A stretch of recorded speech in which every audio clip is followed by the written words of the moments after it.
Now we'll demonstrate how to install Python 3 on Ubuntu Linux. To install Python on Linux, you'll want to use your system's package manager.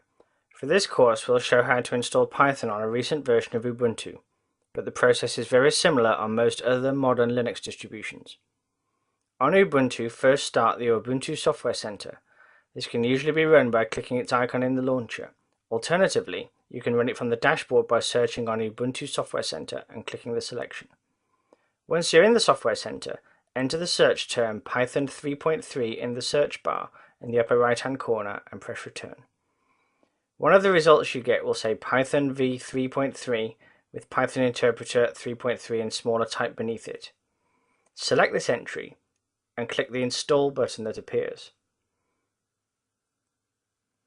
You may need to enter your password to install the software at this point. You should now see a progress indicator appear, which will disappear when the installation is complete.